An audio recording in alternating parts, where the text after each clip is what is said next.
എല്ലാവരും ലിവിംഗ് റൂമിൽ വന്നിരിക്കാൻ ബിഗ് ബോസിൻ്റെ അനൗൺസ് ഉണ്ടായിരുന്നു. പ്രധാനപ്പെട്ട ഒരു അറിയിപ്പ്.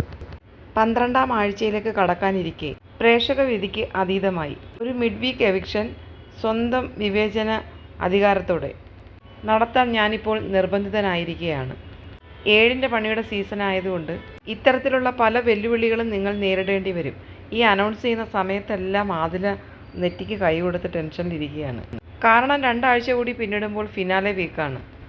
ഈ വീട്ടിൽ തുടരാൻ യോഗ്യതയില്ലെന്ന് നിങ്ങൾക്ക് തോന്നുന്ന ഒരാളെ എല്ലാവരും കൂടെ ചേർന്ന് വോട്ടിങ്ങിലൂടെ തിരഞ്ഞെടുത്ത് കാരണസഹിതം എവിക്റ്റ് ചെയ്യുക. കൂടുതൽ വോട്ട് കിട്ടുന്ന വ്യക്തി ഇപ്പോൾ ഈ വീട്ടിൽ നിന്നും പുറത്തു പോകും. ആദില തന്നെ ആദ്യത്തെ സംശയം ചോദിക്കുന്നുണ്ട്. അല്ല ബിഗ് ബോസ്, അന്ന് പോയതുപോലെ പോയിട്ട് തിരിച്ചു വരുമോ? അക്ബറും ആര്യനും ചോദിക്കുന്നുണ്ട്, ബിഗ് ബോസ് സസ്പെൻഷൻ ആണോ എവിക്ഷൻ ആണോ? ബിഗ് ബോസ് പറയുന്നുണ്ട് മിഡ് വീക്ക് എവിക്ഷൻ. അപ്പോൾ ഓൾറെഡി എവിക്ഷൻ ഉള്ള ആൾക്കാരെ ഒന്ന് നൂറ ചോദിക്കുന്നുണ്ട്. ഉള്ള ആൾക്കാരെ പറയാൻ പാടുണ്ടോ എന്ന് ചോദിക്കുന്നുണ്ട്. എല്ലാവരെയും പറയാമെന്ന് ആദില അടുത്തിരുന്നുകൊണ്ട് പറയുകയാണ്. ഇത് നോമിനേഷനുമായി യാതൊരു ബന്ധവുമില്ല, ആരെ വേണമെങ്കിലും പറയാമെന്ന് ബിഗ് ബോസ് പറയുന്നുണ്ട്, ക്യാപ്റ്റൻ ഉൾപ്പെടെ.